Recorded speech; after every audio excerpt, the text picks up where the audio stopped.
shoes and out the door. 5, I'm alive. 6, 7, 8, feeling great. Hello, BYWG Tribe. This is Dr. Noah. We wanted to make you aware of our never-before featured Product of the Month and Book of the Month for March 2018. Keep in mind, all the links, discount codes, and special offers for the delicious product and thought-changing book will be listed in the show notes in iTunes, in our weekly newsletter, and on our website at www.beyondyourwildestgenes.com at the Listen Now tab.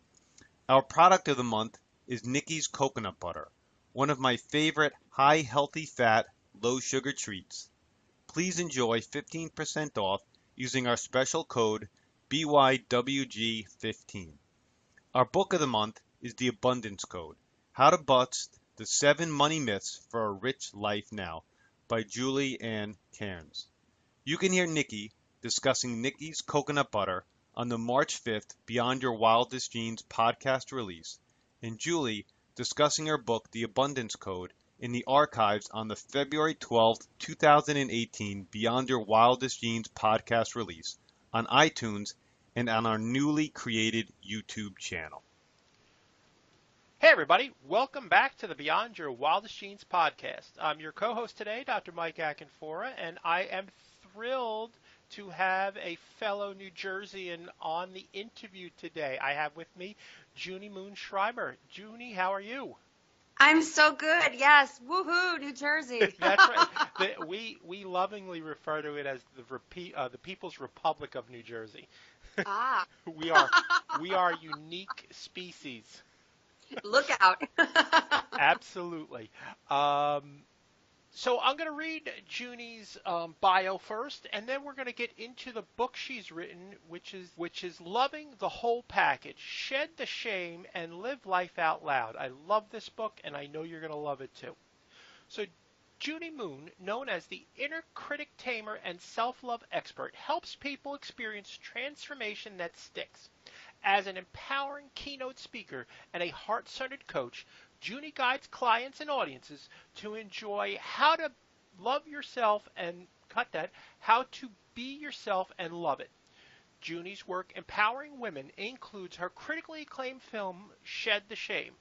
In workshops, she creates a safe and loving space for people to relax and explore what they truly want. Workshop participants appreciate Junie's true gift in shining the light for people to heal and then express the confidence, joy, and success they crave. Best-selling author of Loving the Whole Package, Shed the Shame, and Live Life Out Loud, Junie's a certified shadow work facilitator, certified transformational coach, interfaith minister, and a dynamic workshop leader. Please visit her at womenreclaimyourlife.com. Junie, welcome to the show. Thank you. Thank you so much. I'm excited to be here. I'm excited to have you on the show. Unfortunately, people can't hear our preamble or me fumbling through the bios because our IT team is so kind to clean all that stuff up. But my partners Wandalee and Noah one day we'll release the cuts and the outtakes. It's quite funny. And for them. Anyway. Bloopers. For bloopers, exactly. So, Junie, tell people tell our audience how you got here. Tell them your journey. Well, the here that I'm at now is loving my life and feeling a confidence and just an ease in my heart and my being that I never thought I could have. And it was a long and winding road to get here. I had a life like everybody. I started as a bright, bubbly kid, and then life happens, and the kids weren't so nice to me, and I got messages along the way that something was wrong with me. I didn't fit in, felt different. I'm sure no one can resonate with that one. No, not at all. I was bullied as a kid, and it was very scary to be me. And I got messages, maybe some of them straight on, or some of them were unconscious, that something was wrong with me and I was not okay the way I was. And so I started picking up strategies to fit in, strategies to be loved and be accepted, because at the end of the day, we all want to feel that connection with others and not feel alone. And so at a very young age, I started picking up these coping mechanisms to limit my pain. By the time I got to high school, I couldn't even raise my hand in class. I was so scared to be seen. And that was so not my nature. I'm a big spirit. And I was squashing it every way I could because it was really risky for me to be seen. And then I also lost my dad at that time when I was 14. So it was a big childhood, like all of us have had, that shaped me and had me learn how to be and how not to be in this world to survive. And that was all great. I mean, that helped me get to the place that I am in now, learning and growing. However, when I got into my 20s, 30s, and 40s, there was a big cost to those strategies of keeping myself unexpressed and being so cautious, being so afraid of what people would think. And I had a lot of fear. I ran a lot of fear, and a lot of what I didn't express outwardly came back inwardly. And I had a lot of self-hatred and shame, and it just wasn't comfortable. And because I wasn't really expressing who I was, and I wasn't able to just relax and be the person that I was meant to be, energy came out sideways, and maybe I was more sarcastic, and maybe I was a little biting with my husband at the time. And I was not a happy camper, and I used food as a way to cope. I went up and down the scale 40, 50 pounds at a time for many, many times. It was about 15 years ago, I hit a high weight of around 200. I say 200 because I stopped counting, and I was miserable, not only because I felt so fat and so ugly, but because I was so uncomfortable in my own skin, and mostly because I just hated myself. And that was when I hit rock bottom and said, this is not working for me. And I dove deeply into personal growth work. I'd read a lot of books. I'd done a lot of workshops. At this point, I discovered the Overeaters Anonymous 12-step program, and that was the beginning. But it wasn't until the work that I discovered that I do now, shadow work, that things really shifted for me to love who I am, whatever size I'm in, frankly, but to love who I am, to be who I am truly, to drop the walls in a safe way so that I can just relax and shine my uniqueness without such fear of criticism or judgment. And I did lose a lot of weight. I've been in the same size body for 15 years, which is monumental for anyone that's ever struggled with weight. And like I tell people, at the end of the day, it really wasn't about the weight where the self-hatred came from, because I was beautiful even then. It just, the wiring of the past, the wiring of our culture, and just how I was so uncomfortable in my beingness that once that shifted, I was able to lose the weight and keep it off, but more importantly, just be happy as a human being. So that's what led me to the work I do now, because a lot of people are suffering and not being fully who they are, not being fully expressed because they're so scared of judgment. And it's painful to not be who we are. And so I help people shine their unique light and help them relax into who they are now, like truly who they are now, so they can have better jobs, have deeper relationships with others and themselves, and to just live life fully expressed, because that's what we're here for. I agree. I'm writing this down. All right. So what people want to know first, I want to get into the book. You've broken it into 3 parts. But can you tell folks what shadow work is? Yes, absolutely. And so this book has a lot about shadow work in it. It's a body of work. A lot of people are saying they're doing shadow work, and I'm sure they are doing, work with the shadow. However, the body of work that I talk about in this book is it was founded by Cliff Barry and Mary Ellen Wallen, and it's a special type of personal growth work that helps you reclaim all of who you are, shadow and light. Shadow being the part of us, our personality, that for whatever reason we don't express anymore because we think it's a bad quality, like our anger or our judgment. Sometimes it's really good qualities, like our childlike spirit or our sexuality. So the shadow is a part of us that we have decided is a negative quality, and we've pushed it away. And so this body of work helps us to take back all these pieces, all these valuable parts of who we are, have access to the energy of those parts in a way that's conscious and healthy, versus not having access to it where it comes out sideways, like anger. Like anger is an amazing quality to have access to. It's a powerful energy if we use it cleanly. And if we are not using it cleanly and we don't know how to access it, it's going to run us. So shadow work helps us own all of who we are so that we can live empowered and strong and live life on our terms. I love that. Beautiful. Okay. Beautiful. Yes, That it is is. succinct. Yeah, I've heard of shadow work before, and you really nailed what I think people needed to hear. So going forward, let's talk about the first part of the book, part one, and you talk about your own special posse, Yeah. your sovereign self, your magician self. Talk to me a little bit about that. Absolutely. So, yeah, we break it down in shadow work to 4 major archetypes, 4 energies. And in the book, I kind of play with it and say, it's your board of directors, that we have these 4 parts inside of us that when we have access to them, we've got some powerful skills. We have some powerful tools. And so in the first part of the book, I dive deeply into what those power tools are. And if we don't have access to that board of director, we lose access to some really important tools that we use in our life. Excuse me, I live near a police station. I think you're hearing the woo, woo, woo.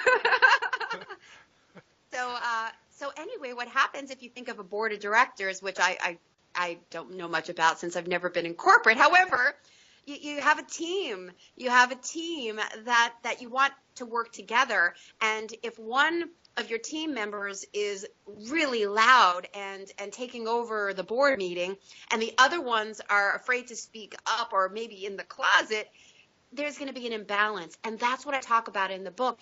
When you have access to all 4 powerhouse parts of you, the magician that helps you figure things out, the sovereign that helps you know that you are valuable and that you can dream and make things possible, the warrior that helps you set good boundaries and be able to speak your truth and stand your ground, and the lover archetype that helps you access your heart and be able to be vulnerable in a way that is not going to harm you. When you have all 4 of those parts working together, you are an integrated human being, and you can relax and have a magnificent life. So in the first part of the book, I give exercises, I tell stories, and I open up how do I put it? How do I say this? Pull back I'm thinking of the Wizard of Oz, pull back Pull back the curtain. The curtain. I pull back the curtain so you can actually see the makings of your inner life and how to access some pretty powerful parts so that you really can have the life that you want. I love that. So let's dive into that sovereign self. Yeah. Talk to me about that. What does that look like? Yeah. Well, one of the things I hear so often is the inner message or the belief that people have about themselves of I'm not good enough. That we all, and I truly believe we all have that to some extent of, I just don't think I know enough, or I'm not good enough. So, I just don't know if I can do it.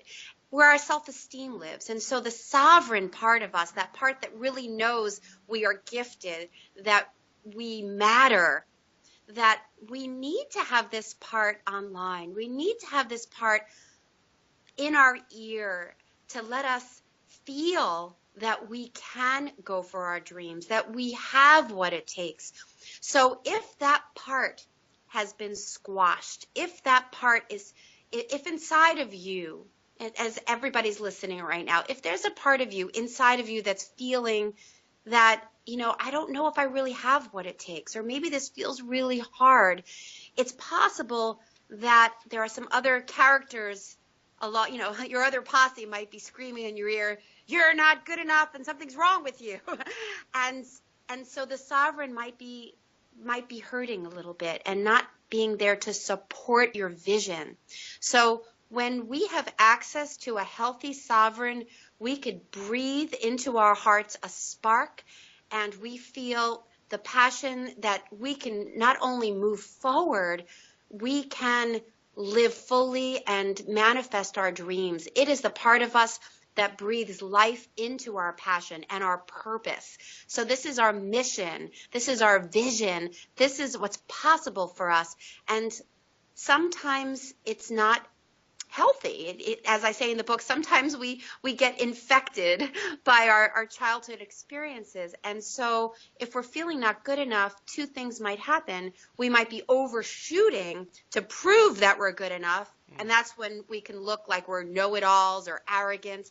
Or maybe we just feel so deflated that we don't even try. We feel like, what's the point? And we just wither away that part.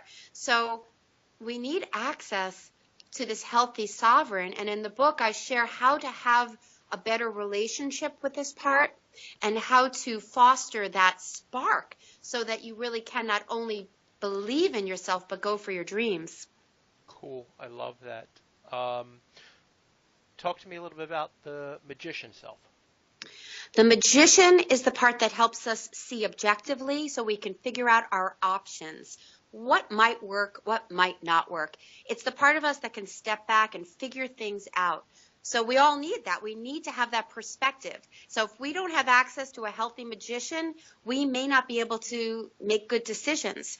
Or maybe we're overshooting and we think we've got it and we can make all these decisions, but we're again overshooting and we don't have all the facts. So the magician needs to keep us on track so that we can have good vision, so that we can be clear about our direction, to know what's risky and what's not risky. And again, in the book, there's some specific exercises to really pull apart what is really risky in present life and what's old wiring from the past. And the magician is where this kind of lives, to be able to separate what's truly safe and what's not safe. And that's when the magician shows up to kind of assess the goals, assess the ideas that we have, whether this is a good idea or not a good idea. It's very objective. And so, again, we need this part online so that we can make good decisions. Cool. Let's talk about your warrior self. The warrior listens to the magician and the sovereign and takes care of the lover, which we'll talk about. So the warrior says, what do you think, magician? Oh, you think that's a good idea? Okay. Sovereign, what would you like me to do about this? And the sovereign, might have a dream of, I want to start a new business, and I think this new business is going to be great. So it will speak to the warrior and say, make this happen. The warrior is the action taker. The warrior is the one that's, boots on the ground and makes things happen. So it works for all three of the other archetypes.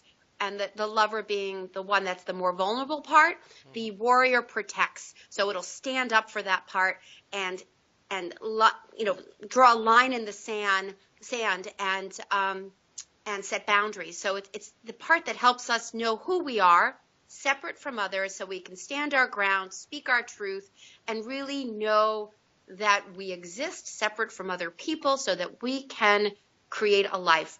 And again, if it's off, if it's not healthy, it might be bully energy where it's pushing against people, or maybe we're a doormat because we don't have that strength to set good boundaries. So we need a healthy warrior too. Cool. And talk to me about your lover self. The lover self is kind of that little boy, little girl inside, that vulnerable place. We all have that vulnerability. We all have that precious little part that needs support that needs to be taken care of and held. We all have needs. And in our culture, that's a place where we sometimes don't want to look at because we want to feel strong and not need. And yet we're human beings and we do need each other and we need ourselves. And so with the lover archetype, this is where we allow support in, and it allows us to connect with others and to connect with ourselves.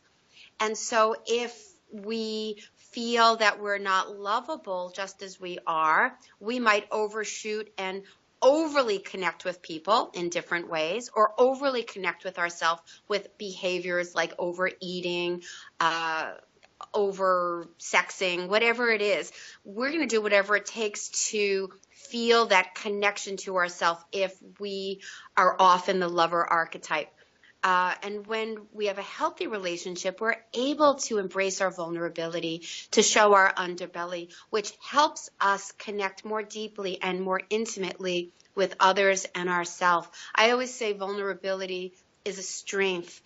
You just need to learn how to embrace it in a strategically healthy way so that you can open up your heart, which allows love in. Because when we don't have access to healthy vulnerability, we lose access to what I believe is the most beautiful part of our humanity. Oh, that's brilliant. So, Junie, you do coaching, and you've written this book. You're in front of a lot of folks. Do you notice a particular archetype that people? Is there one that's like 50% of the people that you run into? Is there one that's more predominant than others?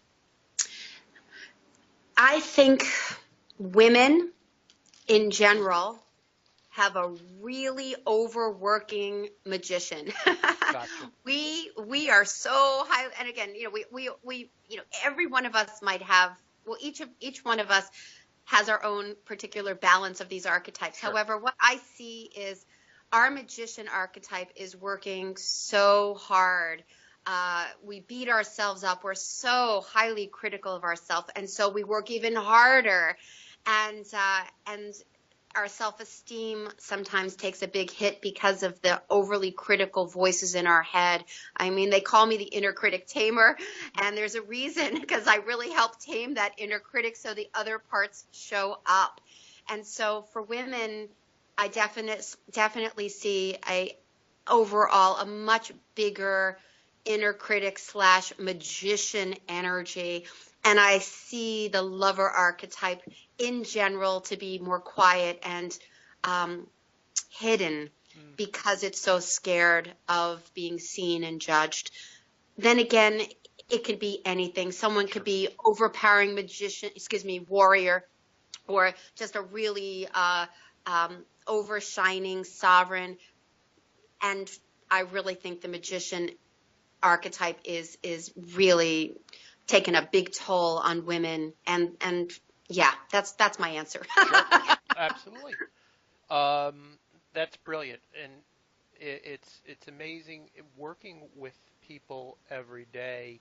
And I think you nailed it with women, that it is that, to me, in looking at the work you're doing and applying it to folks that I see every day, I would say magician as well. Well, one of the things, my sweet spot with women are women that are starting over. Typically women 40s, 50s and above that, post-divorce, or, the kids leaving the house, and it's their time to start their new life chapter. And because of the setup of how women are in this culture, of course it's changing. However, there's still the energetic of women, of the nurturer, the supporter, the giver, that a lot of women are challenged with, well, what about me now? Who am I? And am I allowed to do this? And after giving so much, they're so exhausted. And now there's this part of that inner critic that's going, well, who are you to do this? And it really limits and stops women to step into their new life chapter with purpose and passion, because this inner critic is keeping them back and having them think that they're not worthy of doing something new for themselves. They're not deserving of it. It's really interesting. My wife is a serial entrepreneur. She opened a bakery when we first got married. Um, then decided, wow, we'll never have children if if we continue down this road. So she sold that. She started doing some catering and commercial baking for a couple restaurants. Uh, and then the children were at the age, I'd say they were probably fourth and fifth grade, and she went back to working part time. And it was in retail, which she had done prior to getting married, but she loved it. It was a women's consignment store down here at the beach, and she went from part time to full time to managing, and now she owns the store, and it's hers. She Wow. loves it. She's so Oh. passionate about it. And the interesting thing was, I encouraged this, and I really, because I can see that this was what it was meant to be, and she loved it. And the kids had at first a little bit of a difficult time adjusting, and then they were on board. And now it's the shop is usually successful, and it is that time where they're now high school and eighth grade, where they're self-sufficient at this point. Yep, yep. So it's her time. That's awesome. Yeah, and that's just so beautiful. And the managing the kids and our passions for business sometimes can get a little tricky for women. And then what happens sometimes is and I don't know about your wife, however, sometimes we try to do too much, and we want to be the best moms, and we want to have the successful careers. And then that's like the sovereign energy sometimes overshooting, and then we can risk burnout because we are doing way too much, and we want to do it well. And that's where that inner critic comes in, which is you got to, it kind of pushes us. You've got to be a great business owner. You've got to be a great mom. Women are doing so many things, and it's such an exciting time, and yet the juggle is tricky. And then it's, well, where do we slow down, and can we just be? And that's where a lot of women that I work with is, well, how can I relax? I don't even know how to relax. And if I relax, I think I'm being lazy. I think I'm being a slacker. That inner critic. It's like round and rounds until we get off this treadmill of inner critic stuff, that we can actually see what we really, really want and how we can find that balance. And so it's great that she's doing both, and hopefully she's finding a good balance inside of her, like with everybody, so that we can actually enjoy the journey. Yeah, it has to be a balance, and the fairy tale of you can have it all. You can have it all. You just can't have it all at the same time. Yes, absolutely. Yes, and we can have it all, and we need to be mindful of what the all is and how we are while doing it. Absolutely. Yeah. So let's talk about part 2 of the book. So part 1 lays out the archetypes, our board of directors. Let's talk about part 2. Yeah, when I was writing the book, and I've never written a book before, one of my biggest challenges was, I think part 2 is so much more exciting than part 1. But I've got to write part 1 to get to part 2, and who knows, maybe I'll go back and switch it all up at some point. But part 2 is my story, how I came from a place of deep self-hatred, self-sabotage, and shame to where I am now by using the tools. And so I needed to teach the tools and teach the archetypes to be able to refer to them in part 2. And so part 2 is the juicy stuff. Part 2 is where people will go, wow, she went through this, and this is what happened to her, and this is how she worked the tools so she can have a different life. And then I teach the tools so people can do it themselves. And so I dive deeply into my marriage. I got permission from who in the book I call my husband. I don't like calling him my ex, and he's one of my dearest, closest friends, and I'm so grateful. However, the marriage was spicy and challenging, and I dive into the pain of not being a fully expressed woman with a very spicy husband. And I talk about the consequences on my marriage, on my health, on my child. And I invite people into my world and I share how I got out of the vicious cycle of binge eating and self-hatred to empowered and self-expressed and deeply joyful. So that's the second part of the book. The one thing that I think is super important in this is you said you're not spiritual if you're angry. Yeah, yeah. And let me just say that's there's something going on with spirituality now, Mm-hmm. and I'm feeling, well, I'm very concerned about what I see. There's a lot of people judging people to be to not be spiritual if they're feeling emotions, and there are people that consider themselves spiritual. They've given themselves that title. I'm doing my yoga, I'm meditating, I'm connecting with God. And so if you express some emotion of sadness or anger, then they judge that as you are, you're not on the beam. Something's wrong with you, which of course is them being human and judging and not being spiritual. Sure. But they don't Absolutely. see it, and that's what shadow does. And so I'm what I see happening more and more is, quote, spiritual people putting humanity in shadow. And it's a slippery slope, because our humanity of expressing our emotions is beautiful. Now, expressing anger where it's vicious, where we're hurting people, not so spiritual. However, being able to say, hey, something happened and I need to talk to you directly about it because you stepped on my toes and we need to have a conversation about it, there's nothing wrong with that. So yeah, things are shifting in our spiritual paradigm. It's beautiful how many more people are opening up to the divine and all the tools to feel more love and connection. And this is all my opinion, true spirituality is all about love. It's all about love. It's all about connection and beauty. As soon as we find ourselves pointing a finger at somebody, there's some shadow there, and we need to look at that. So I did devote a whole chapter to that, because I think it's important to have in front of us that our emotions are tools. Our emotions are amazing opportunities for us to understand who we are, where we're at, what we need, what we don't need, so that we can truly connect and heal. There's nothing wrong with our emotions. In fact, our emotions should be embraced.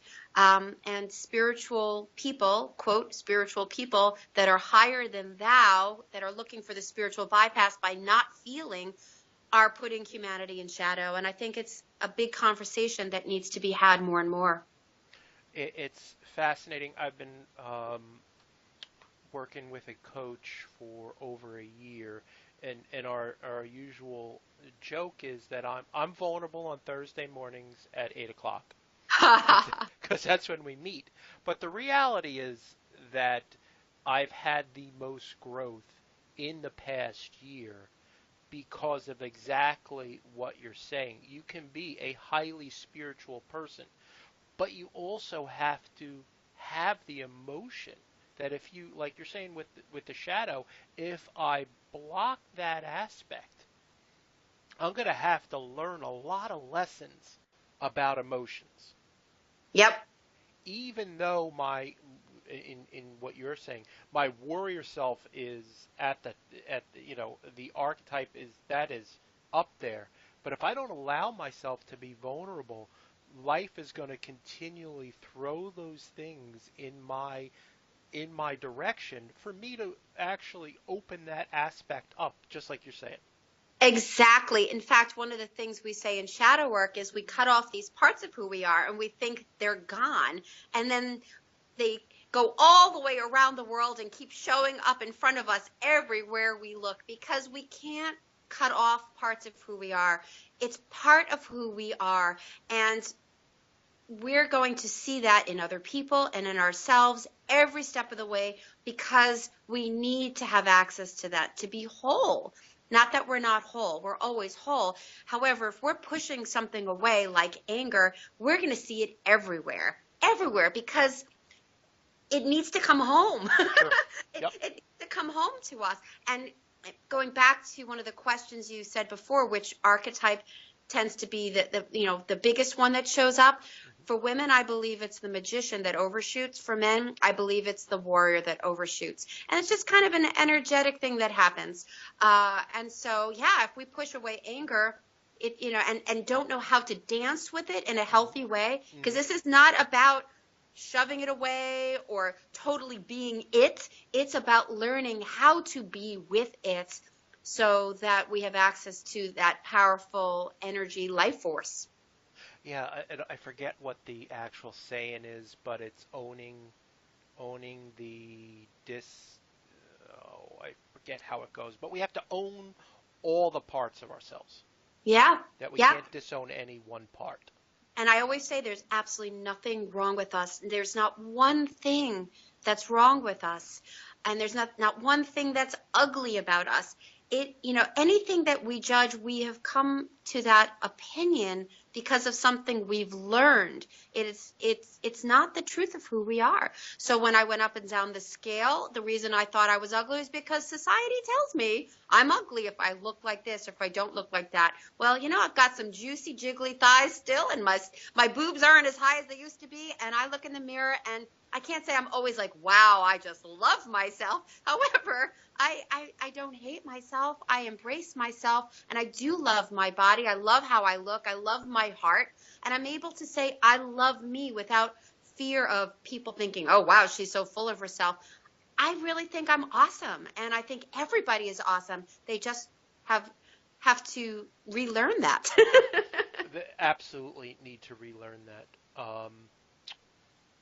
The one thing I wanted to, before we go into part 3 and waking up, I definitely wanted to hit on the body never lies. And the reason why I wanted to hit on that is a chiropractor, most people come in to see me initially for pain. Yep. And they always think that there is something physical that they did that caused this pain. And I have to explain to them that it's not always physical. Correct. They'll say, I just went to get the mail, Yes. and Yes. my back went out. And my thing was, well, what was in the mail? Was it a gold bar? Yeah. It's Heavy envelope. yeah. It's really Yeah. a lot of times it's emotional energy that we store. Yep. So talk to me about what you say here, the body never lies. Well, I mean, you nailed it. The body tells us, gives us clues as to something is not okay. And I'm not sure if I have it in the book or not. I always forget what's in there at this point. It's kind of funny. But, one of my careers in this life has been as an acupuncturist. So I have people that come in, and I still do some acupuncture, and people will come in my shoulder, my back. And what I realized many years ago was exactly what you just said. In addition to them saying about their back and the golf ball they picked up or the envelope, they're telling me how horrible their relationship is. They're telling me how stressed they are with their kids. That and then something happened with me, and I do share this in the book, where I had pain that I couldn't get rid of with all the tools I had: massage, acupuncture, chiropractic. Nothing was touching it. And then I connected with Dr. John Sarno, who's done a lot of amazing work with mind-body medicine.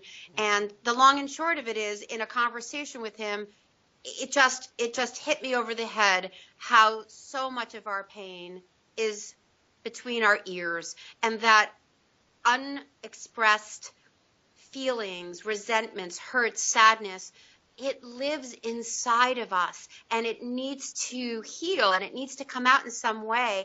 And so in this one chapter, at least one chapter that I remember, I talk about my pain specifically with my son, and how that I realized I had to work my heartache. I had to work my anger and my deep sadness around some of the things that were happening in my life for me to heal the pain. So the body, when the body is talking and it's in pain, or if you're throwing up, or if you have knots in your stomach before you walk into a room, your body is telling you something. Your body is saying, listen, something is not okay.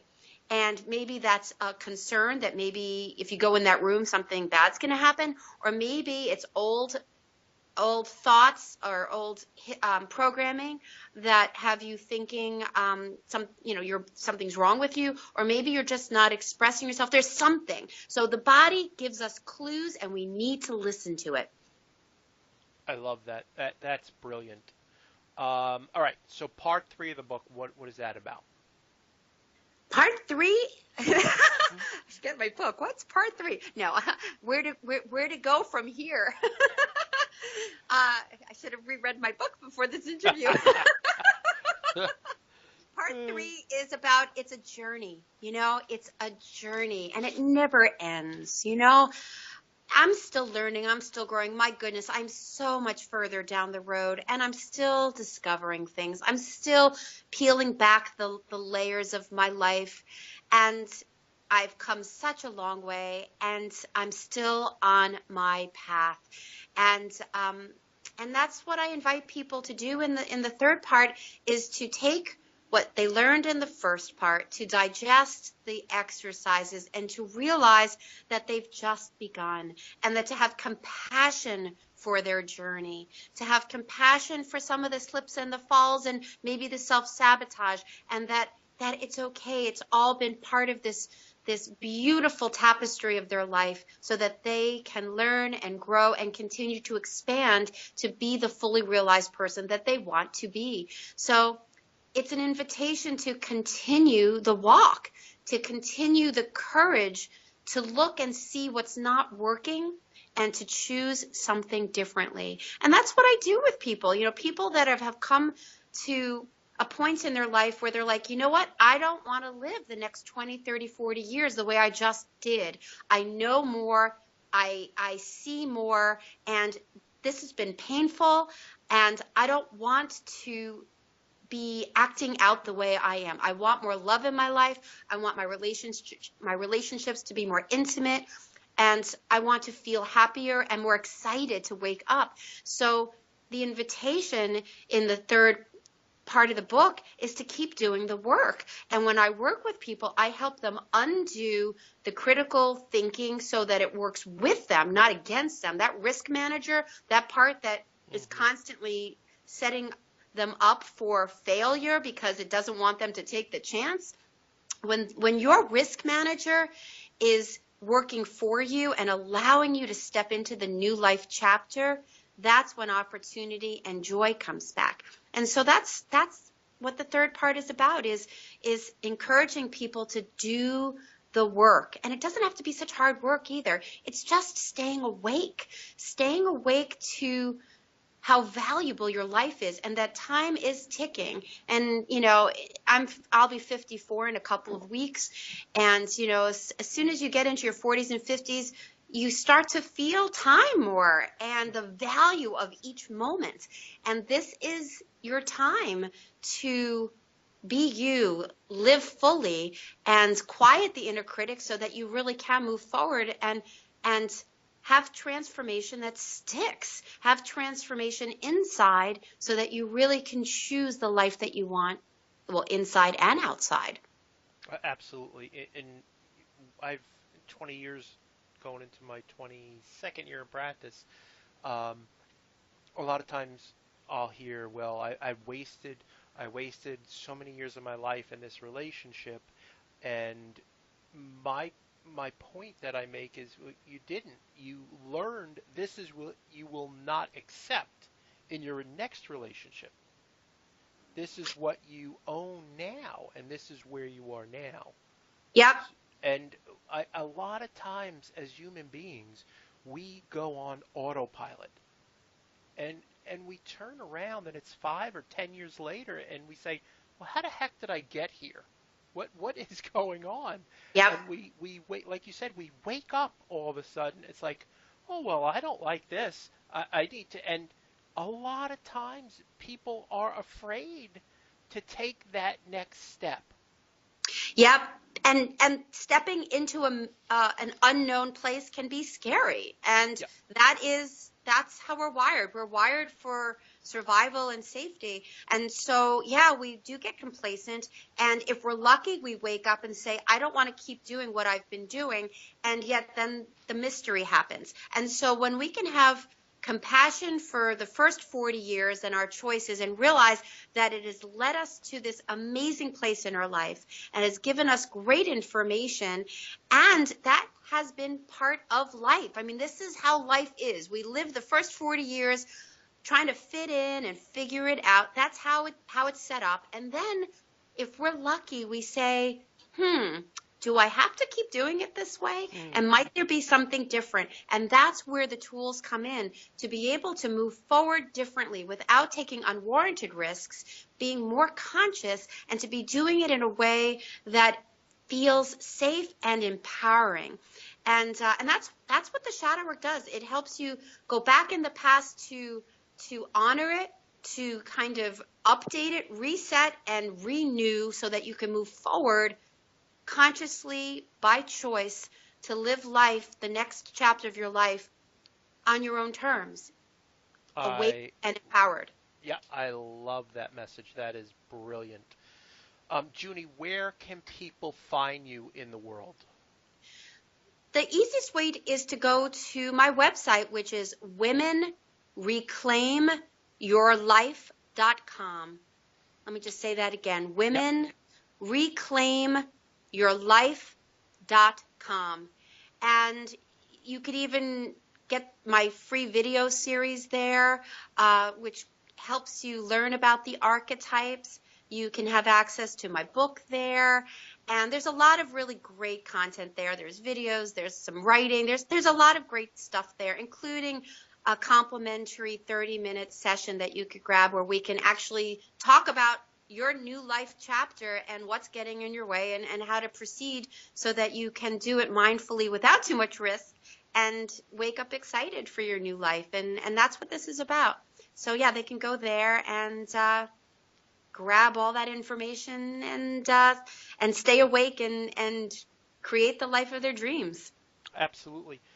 Folks, all that will be in the show notes so that you can definitely get in touch with Junie. Also, the book, Loving the Whole Package, Shed the Shame and Live Life Out Loud, will be in the show notes as well, and there'll be a link for that as well. Junie, I really appreciate you being on the show. I had a blast. We could talk about this for hours. I love this type of work that you're doing. Thank you for doing it, and thank you for sharing your knowledge with our community today. Thank you for having me. I love sharing this work. It's changed my life. It's changed my relationships. And more importantly, I see it change my clients' lives every day. And I just love seeing people live their fullest potential, because we need every single person on this planet to wake up and really shine their gifts and show up fully with their inner light, because that's what they're here for. That's what you're here for, guys, is to be you. No one else can be you. And I'm so grateful to have this time to share that message. Thank you. Well, thanks again. Hey, folks, if you like what you heard today, please go to iTunes and leave a review for us. It helps us to help others, and it'll be easier to find us. And we will see you soon. Thanks again. Ciao. Ciao.